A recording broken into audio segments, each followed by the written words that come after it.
Hola a todos, bienvenidos a su podcast Auténticos Líderes de Proyecto. El día de hoy vamos a conocer a un Project Manager, abogado de profesión con maestría en Administración y Dirección.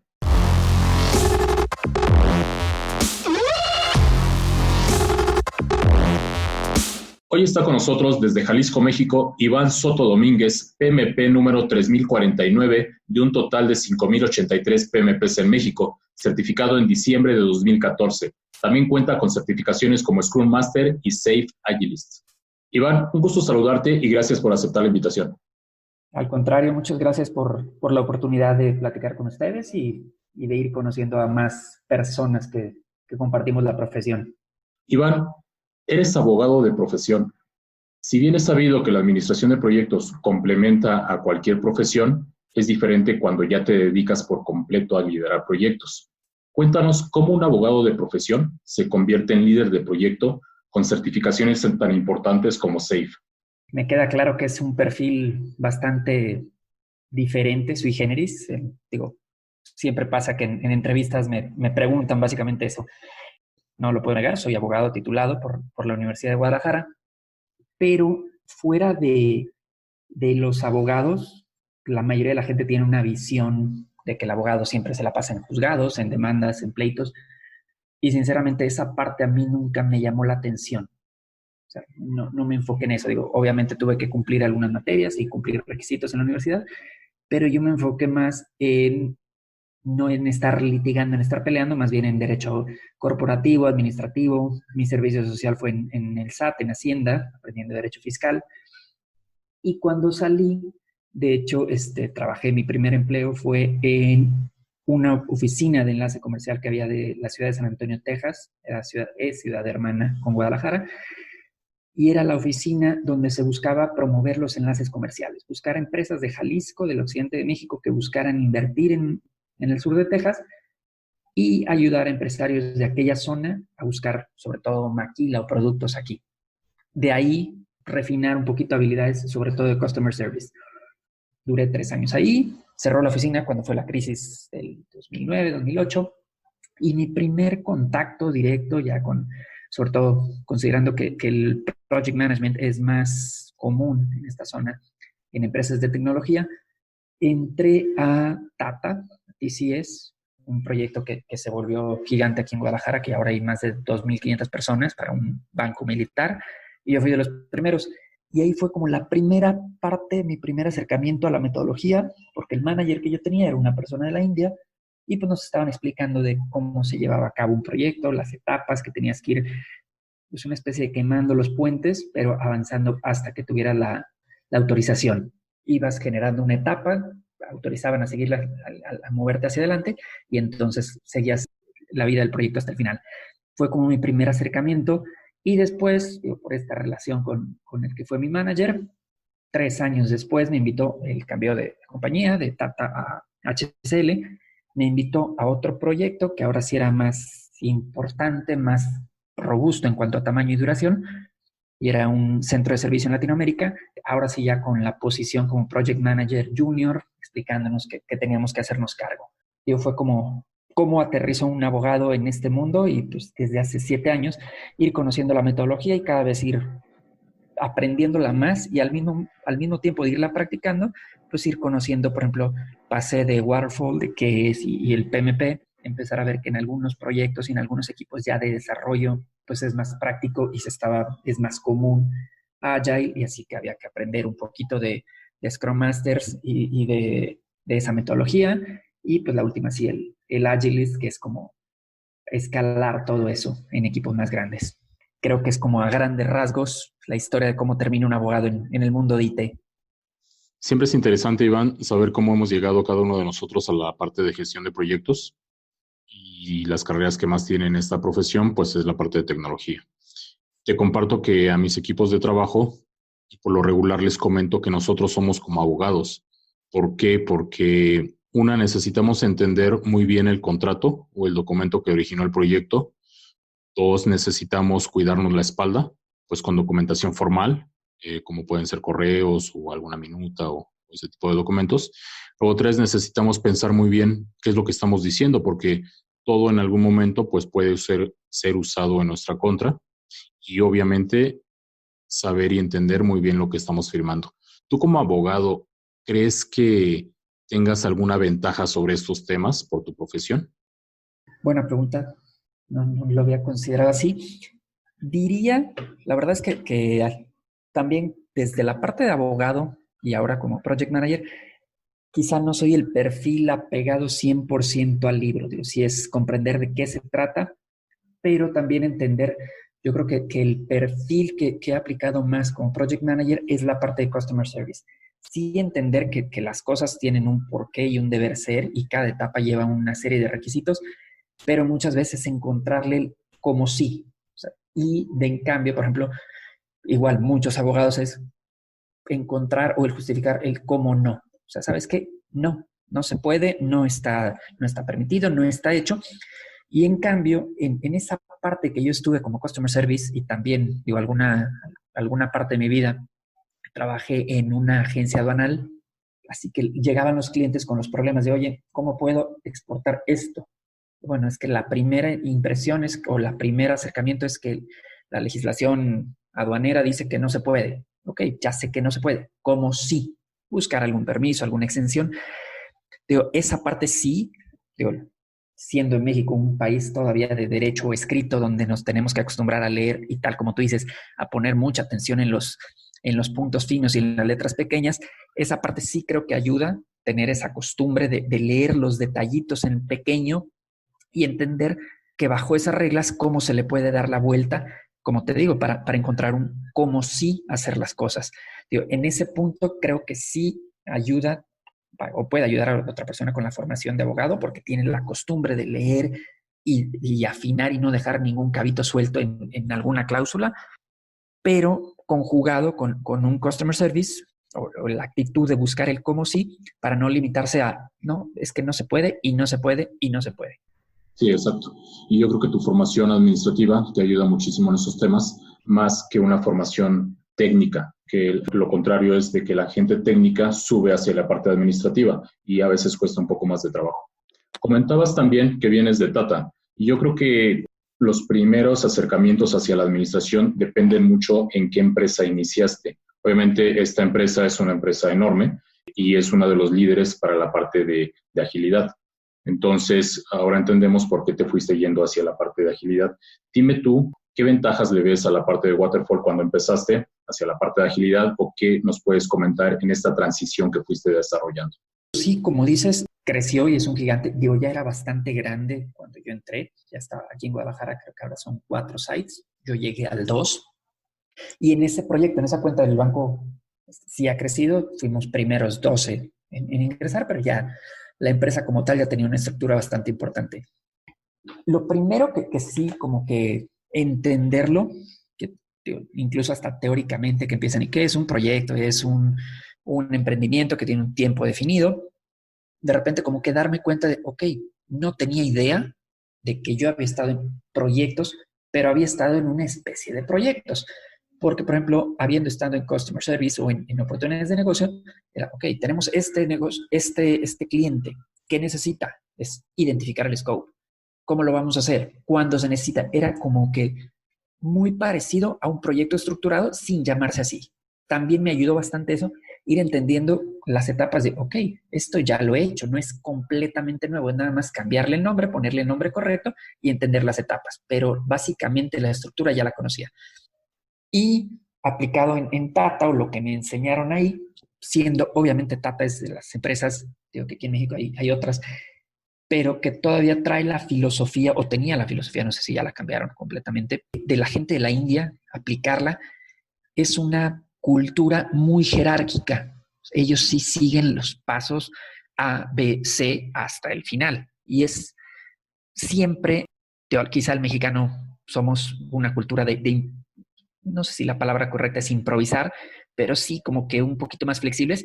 Y ahí en Tata me tocó aprender y algunas veces, quizá no por tan buenas maneras, que hay una secuencia que hay que seguir jerárquicamente. O sea, oye, pero es que me pides que le avise a alguien que está 2 o 3 niveles arriba de mí cuando yo tengo una comunicación directa. ¿Por qué no voy y así nos ahorramos, no sé, un día o 2 días en esperar la respuesta por correo.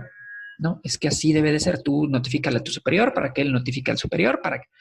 Digo, como tal, quizá no estoy tan de acuerdo en esa metodología porque de repente sí se vuelve muy burocrática, pero claramente sí se aprende porque ellos, la metodología explicada en términos de Tata, en cultura de Tata, es aplicada 100% de acuerdo a las reglas, de acuerdo al libro, y en algún momento si te vas a mover hacia uno u otro lado, lo mejor es partir de las reglas, de conocer las reglas al 100% para entonces saber en qué momento se pueden doblar un poquito y en qué momento hay que seguirlas. Eso yo creo que es lo que mejor me dejó mi paso en Tata. Iván, platícanos alguna experiencia, algo malo para no cometerlo o algo bueno para tratar de replicarlo. Bueno, sí, la gente de la industria tech que conoce lo que te decía, es muy apegada a los procesos y es seguirlo al 100%. Y ahí coincidió que al ser el primer grupo o estar arrancando el proyecto con un banco que aparte era del sector militar, que también son súper estrictos, el área de trabajo, por ejemplo, de lo que yo recuerdo, acceso controlado por personas registrando la hora, el tiempo que permanecías adentro, pero incluso dentro del área de trabajo, como se manejaban cuentas, números de seguro social, etcétera, había una restricción total a tener papel o papel, celulares, plumas, cualquier cosa que pudieras escribir o almacenar. Sí teníamos las áreas de trabajo y todo, pero yo decía, pues es que me siento casi como en la cárcel de que veo 50 puestos de trabajo exactamente iguales. No hay, digo, después se fueron flexibilizando, haciendo entender, pero era completamente igual si yo le decía, bueno, es que dame permiso al menos, no sé, de poner una foto, sentir que es mi lugar. El mexicano sí genera un sentido de pertenencia y al principio no.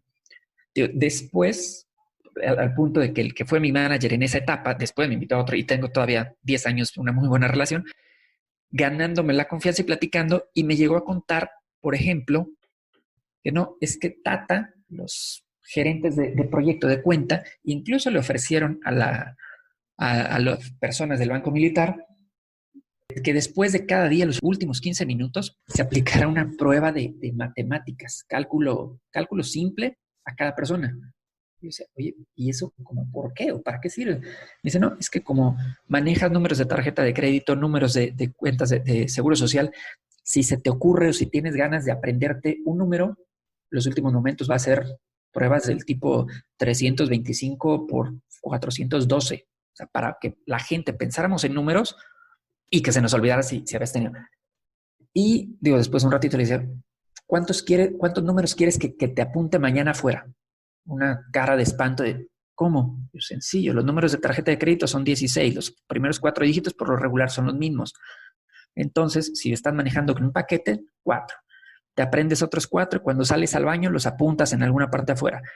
Y después en otra vez y ya los tienes, el paquete. Lo primero, obviamente, la India espantado de, oye, ¿cómo? ¿Ni medidas de seguridad así de fácil? Después, digo, yo creo que fue cuando me gané su confianza, primero después del espanto y del regaño de que eso no lo estuviera diciendo. O sea, el ver, ok, como de parte de ellos también de la India, cómo hacer la sinergia con los mexicanos, con la cultura mexicana, de, ok, tú tienes las reglas exactamente escritas, fijadas, pero los mexicanos después la creatividad y el estar pensando. Y ya como que me empezaron a tomar en cuenta, al punto de que terminé de team lead ahí, y no solo a mí, digo a varios mexicanos, nos tomaban en cuenta preguntándonos y cuestionando o nos decían su idea para que nosotros viéramos qué tanto aplicaba. Como te digo, yo creo que en ese tiempo, el tiempo que estuve en Tata, la mayoría de los choques que yo tuve fueron eso, no respetar la jerarquía. Yo decía, bueno, es que si yo me llevo bien y tengo relación con la persona que va a decidir y está 2 niveles arriba de mí, ¿por qué perder tiempo? Y era, no, es que tienes que mandarlo por correo. Ese fue quizá en cuanto a disciplina, no respetar la jerarquía en eso, pero del otro lado, también después de un punto, la gente de la India, los indios, empezaron a valorar que el mexicano, o por lo regular, tratamos de proponer y de aportar ideas, no es solamente hacer lo que me dices y ya. Entonces, oye, ¿y por qué no hacemos esto? ¿Y por qué no hacemos esto otro? Y empezó a generarse una mejor dinámica. Para bien y para mal, ese tipo de personalidad de estar cuestionando y preguntando, no solo a mí, a otras personas nos ayudó tanto.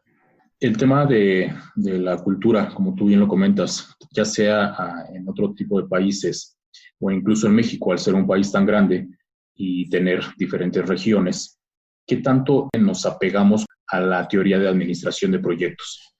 Yo diría que tristemente no tanto, o nos alejamos de la práctica más de lo estrictamente justificado.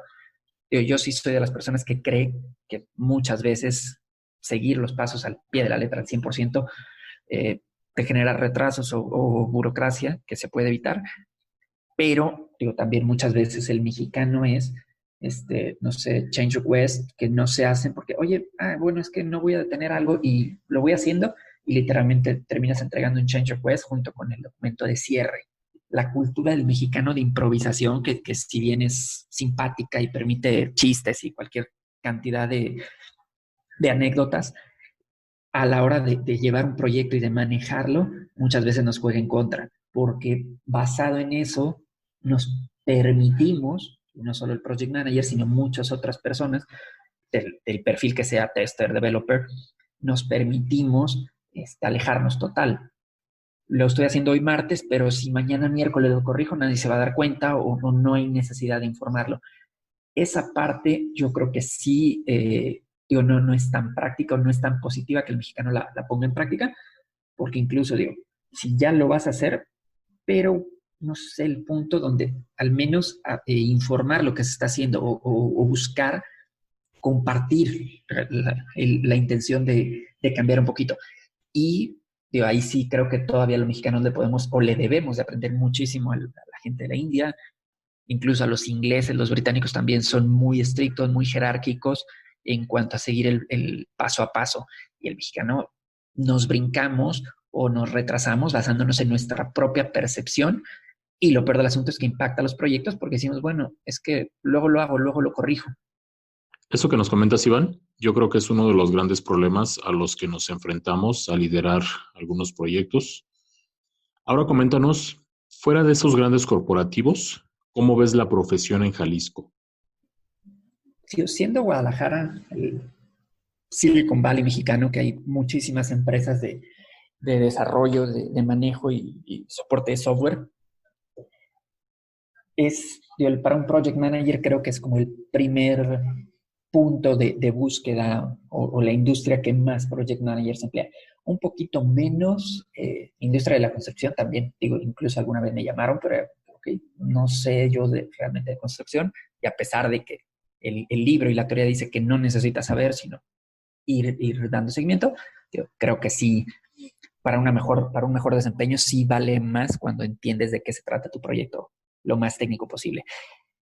Apegándome estrictamente a IT, yo creo que se puede dividir casi hasta generacionalmente, porque las personas mayores te digo de 30, 35 hacia arriba, que hay bastantes y que tienen ya muchísima experiencia, me ha tocado, llego a un equipo integrado en su mayoría por gente de ese perfil, de esa edad, y donde ellos entienden que el project manager hasta cierto punto es un mal necesario.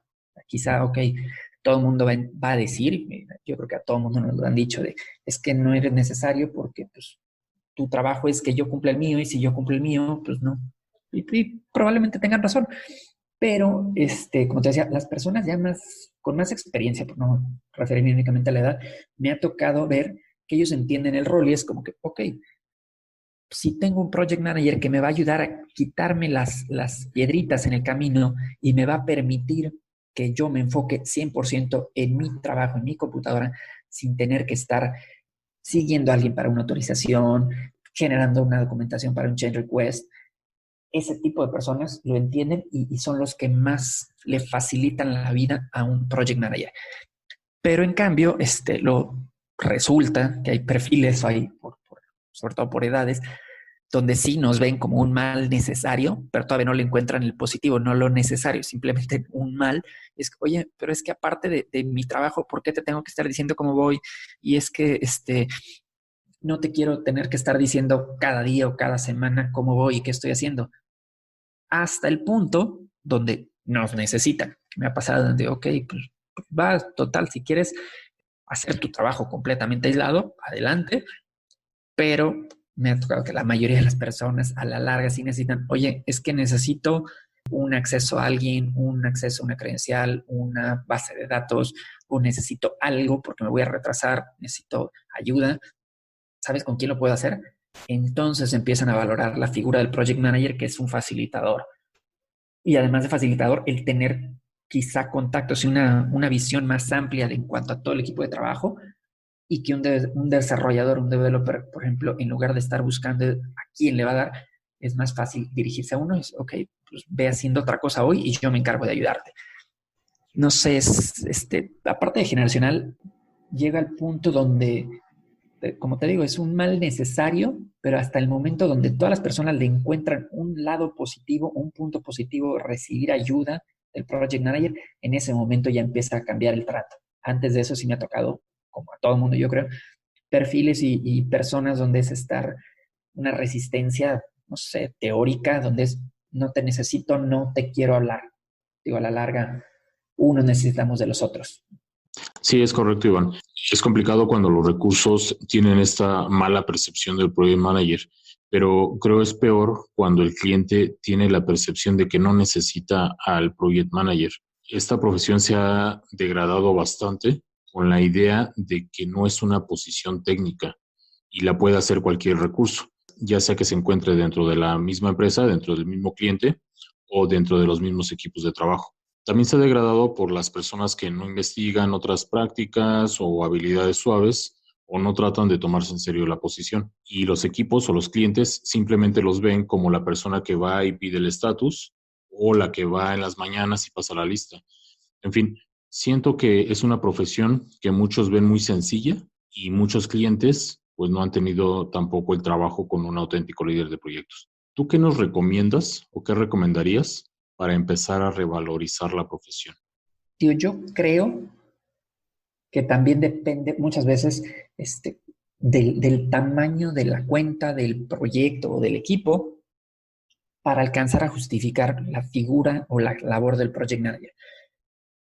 Porque hace ratito decías, muchas veces alguien técnico, o sea, un líder de equipo, un tech lead, de un equipo de 4, de 5 integrantes que está con una cuenta en un proyecto pequeño, dicen, ok, pues entonces tienes que entregar un estatus cada semana. Y más bien le van enseñando a alguien técnico, mira, llena esto y aquí le tachas y aquí le marcas y aquí el avance, y me lo mandas cada semana. Y llega el punto donde sí se está haciendo trabajo administrativo, pero no es completamente un project manager, porque como tú dices, es únicamente estar llenando, pasando lista o revisando, llenando literalmente un checklist. Y si bien podría entenderse que esas son algunas de las labores del project manager, el puesto va mucho más allá, desde el inicio, el inicio de la ejecución y el cierre de los proyectos. Y ese tipo de perfiles agregados no lo ven. Ellos, ok, yo ya entregué y punto. Se hizo bien, mal, adiós. Muchas veces, o sea, lo que tú decías, de parte del cliente, obviamente, y siendo, cuando son sobre todo consultorías, siendo costos extras, pues el costo tiene una repercusión, una valoración muy importante. Y si le dicen al cliente de, bueno, es que te lo puedo dar un project manager o un team lead, un tech lead que además te lo va a hacer y es costo, pero, y ahí sí por experiencia, de nuevo, la gente o los clientes que ya han trabajado y han tenido buenas experiencias, porque también eso afecta. Cuando han tenido buenas experiencias con un project manager, yo creo que a todo mundo, o es el ideal, que el mismo cliente te busca o te pide, ya sea para la empresa, de, oye, ya cerramos este proyecto, pero tengo en mente este otro, ¿podemos empezar a trabajarlo? Y es como la mejor experiencia. Pero es una vez que el cliente ya tuvo, igual que en el trabajo, una necesidad de un project manager y un resultado positivo, un resultado exitoso. Porque también si de por sí el cliente dice, oye, pero ¿para qué necesito un project manager? Mejor yo me comunico directo con el team lead. Y no, es que el tamaño del equipo necesita un project manager. Y si el project manager no tuvo resultados que el cliente esperaba, ya ves, te dije que no lo necesitaba, te dije que no servía, y ahí sí se perdió a alguien que va a ser muy complicado recuperarlo. Digo, yo creo que toda la gente que no conoce ya sea internos, desarrolladores, testers o clientes que no conocen la metodología y la función, un poquito resistentes al inicio, cuando ven que funciona y que les coordina y que les quita carga de trabajo, porque el cliente está en otras cosas y en lugar de tener que estar revisando y supervisando un proyecto todo el tiempo, cuando en 5, 10, en 15 minutos a la semana o cada 2 o 3 días alguien te dice como el estatus global y te tiene al tanto de si hay algo un riesgo o algo que surgió, entonces empiezan a ver el valor agregado. Porque es, ok, mi tiempo vale más que el costo de un project manager. Te delego todo esto y ven, aparte del estatus, avísame cuando pasa algo extraordinario. Lamentablemente, como tú dices, muchas veces por costo, por que se ha degradado el título de project manager, y aquí en Guadalajara lamentablemente se ve mucho, empresas que le venden el puesto, le venden la posición de un project manager a un cliente donde, mira, es que vas a tener un project manager, pero es junior, así que el costo es muchísimo menor. Y respetable, al final de cuentas es cada quien buscando lo mejor para sí mismo, pero cuando menos yo en particular he conocido algunas personas que, es que yo era project manager junior en tal, ¿y qué hacías? Es que era una línea de producción y yo revisaba la cantidad de unidades que se produjeron al día y reportaba los fallos y el porcentaje de productividad. O sea, literalmente nada más estabas tachando un checklist, pero como a esa persona le dieron, o en su cabeza se grabó de que yo ya soy Project Manager Junior, entonces mi siguiente paso es para Project Manager Senior o a lo que sea. Yo, perdón, pero para ser Project Manager pues hay que comprender un poquito más y tomar un poquito más de responsabilidades que simplemente estar tachando cuadritos.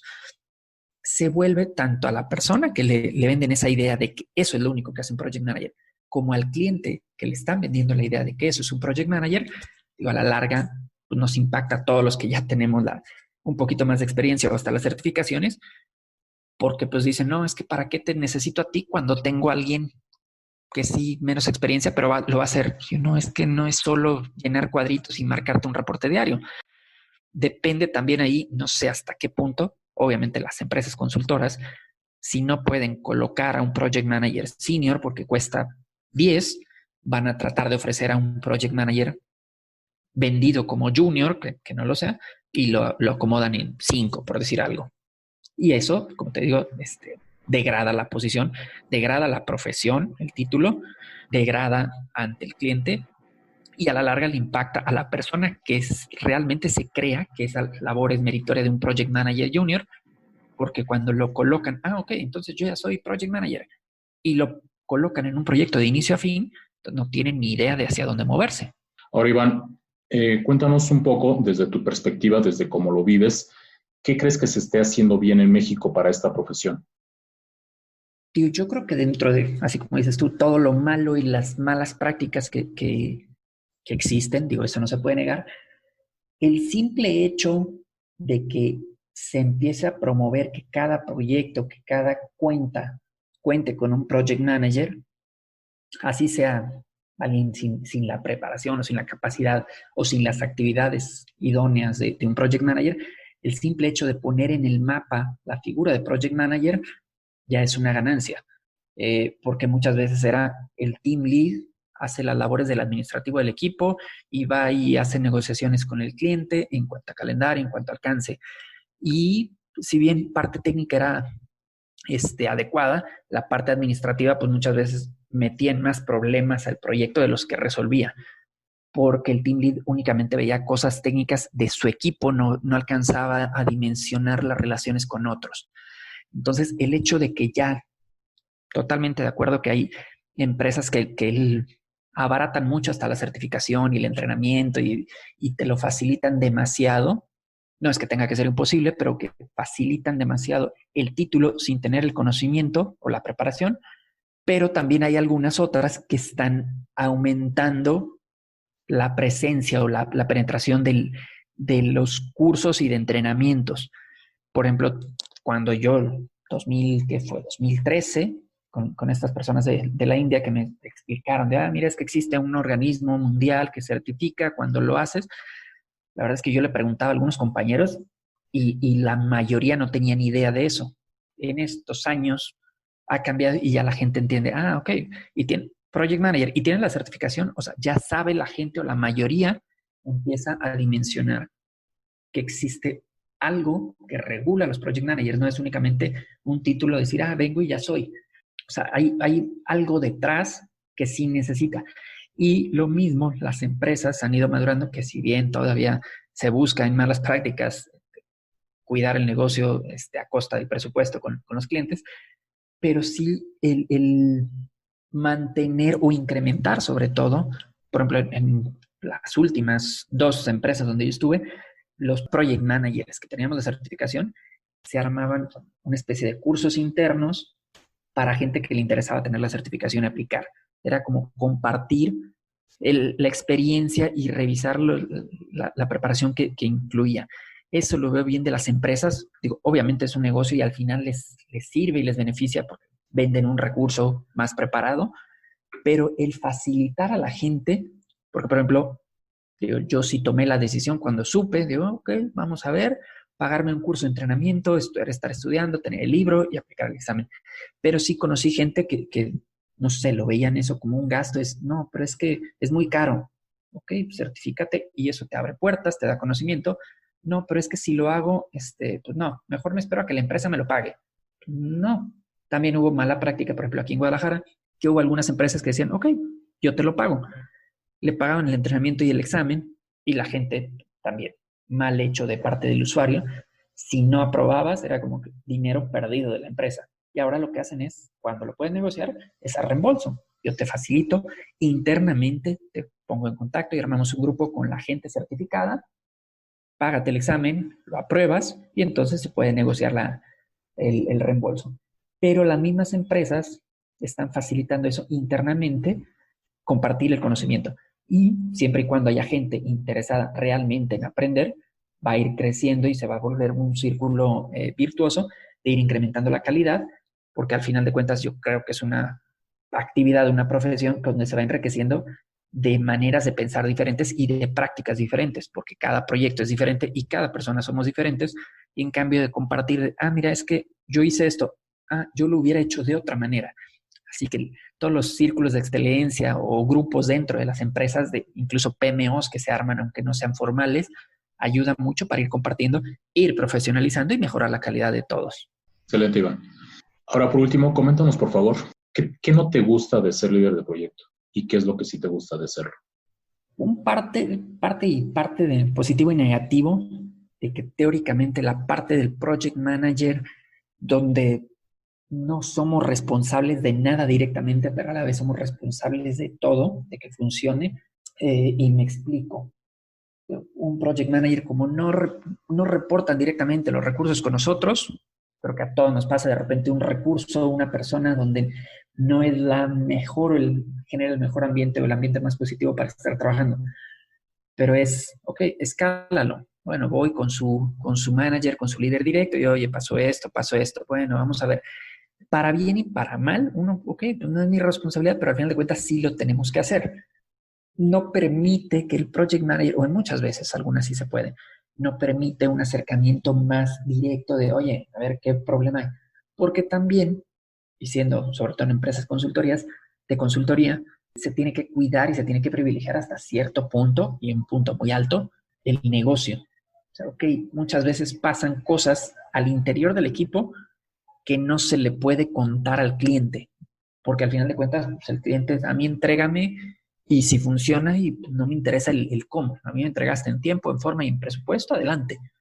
Y muchas veces eso, o sea, como project manager es como, ok, tengo no sé, escoge el perfil que tú gustes, un developer, un arquitecto, que no es el mejor y genera un mal ambiente, pero al final de cuentas hace el trabajo y el cliente es como, no, es que no me lo quites porque estoy contento con él. Esa parte de que el project manager y líder de un proyecto, pues nos toca jugar con cosas no tan positivas. Aprender cómo hacerlo, esa es la parte de que por el otro lado pone en juego o en práctica creatividad de inventarte soluciones o darle la vuelta, y al final de cuentas regresamos al punto que te comentaba al inicio, es encontrar el cómo sí hacer las cosas, que eso es de lo que me gusta de la posición de Project Manager, te abre la baraja de posibilidades para ser creativo y ofrecer soluciones o aportar ideas. La parte negativa, digo, al final de cuentas es trabajo y siempre habrá en cualquier actividad gente o factores no tanto, pero la negativa sobre todo diría eso, que no somos los responsables directos y aunque podamos sugerir quizá, no sé, hasta medidas disciplinarias, no somos los responsables de tomarlas. Muchas veces ten estos recursos, oye, pero no prefiero este o no me gusta. Pues, no, es que eso es lo que hay. O sea, en general, yo resumiría así, parte positiva de la posición o del team lead que te permite aplicar tu propio estilo y ser totalmente creativo en cómo lo vas a manejar. Parte negativa, pues que se limita un poquito la autoridad jerárquica de la posición del project manager o del team lead. Iván. A Iván Soto lo encontramos en LinkedIn como Iván-Soto-PMP. Iván, gracias por compartir con nosotros tu experiencia y un placer conocerte. Cerramos con dos cosas. Lo primero es un comentario final, un comentario que nos quieras dejar a la comunidad. Y lo segundo es una bibliografía de algún tema de proyectos que quieras compartir con nosotros. La gente que ya está o los que quieren estar en el mundo del project management, mi personal punto de vista y mi personalidad, para bien y para mal, como lo he comentado un par de veces, sí es bueno conocer, y de hecho el examen de certificación del PMP pide estrictamente lo que pide el libro. O sea, by the book, 100%, al órgano certificador no le interesa lo que nosotros pensamos. Ellos nos piden que aprendamos lo que se debe de hacer. Pero ya en la práctica, digo, las personas, incluso la misma persona pasa por diferentes circunstancias, no vamos a reaccionar a la misma cosa, a la misma situación, de manera exactamente igual, de acuerdo a factores externos. Entonces, como Project Manager y con el objetivo primordial de llevar al éxito a un proyecto, a un equipo, es entender que muchas veces el Project Manager tiene que ser flexible y volver un poquito flexible al proyecto, sobre todo porque si bien la teoría nos dicen que en la planeación, una planeación realizada perfectamente, con eso ya tenemos para la vida a lo largo de todo el proyecto, en la práctica la verdad es que yo no he conocido y no me ha tocado un solo proyecto que no necesite un cambio por pequeño que sea. Siempre hay que alterar e ir adecuando. Perdón. Entonces, entender eso, que el project manager tiene que ser flexible y tiene que tener la mente muy abierta para poder observar todas las posibilidades y opciones que se manejen. Porque si nos cerramos o nos limitamos al by the book, va a ser un problema porque es llegar a decirle a una persona, a un miembro del equipo, es que lo tienes que hacer porque lo tienes que hacer y se hace. Y eso no genera el mejor ambiente. Eso sería como el consejo, la recomendación que yo le diría a cualquier persona interesada. Bibliografía, no como tal, o sea, no algún libro en particular, digo, porque hay muchos, incluso basta con buscar, pero habiendo tantos autores, la verdad es que muchos hasta se repiten. Yo prefiero podcast o blogs donde la misma gente son los project managers, no un autor que sí, quizá fue una eminencia. Rita Mulcahy, por ejemplo, podría decir, by the book, es PMP, Rita Mulcahy. Pero sí es muy by the book, pero quién sabe hace cuánto tiempo esa persona, esa mujer, no lleva un proyecto. Entonces, yo creo que es más dinámico y es más enriquecedor buscar experiencias de project managers en activo. Este es un perfecto ejemplo, un podcast donde project managers platicamos sobre las experiencias propias, positivos y negativos, porque no nada más es contar lo que me fue bien, es también contar en qué no me fue bien, qué aprendí y qué se puede evitar. Te digo, blogs, webinars, podcasts de gente real que está en activo. Yo creo que es lo mejor, sobre todo porque los libros, y sobre todo en industria tan ágil, tan cambiante como IT, un libro te maneja una teoría sobre una tecnología que quizá ya no está en práctica o no es la más común. Entonces, dinámicamente, con gente que lo está haciendo, es la mejor práctica para ir aprendiendo cosas nuevas y sobre todo errores. La gente que se atreve a contar, quitándose esa halo de perfección, se atreve a contar que me equivoqué en algo y lo resolví así para entender y saber cómo no se deben hacer las cosas. Iván, un gusto conocerte y seguimos en contacto. Muchísimas gracias. Saludos. Por hoy es todo. Recuerda que en Auténticos Líderes de Proyecto nos dedicamos a conocer a los verdaderos líderes que se encuentran dentro de los proyectos. Agradecemos a Formatalento by Projecter por esta iniciativa y te invito a que visites mi perfil en formatalento.com/Hugo, donde encontrarás un botón con la etiqueta podcast. Dale clic y déjanos tus datos para conocerte. También encontrarás una sección con información del diplomado Jornada para la Transformación Ágil. Nos escuchamos en el siguiente capítulo, donde vamos a tener como invitado a un project manager con maestría en planeación estratégica, escritor de medios digitales y conferencista. Hasta el próximo capítulo.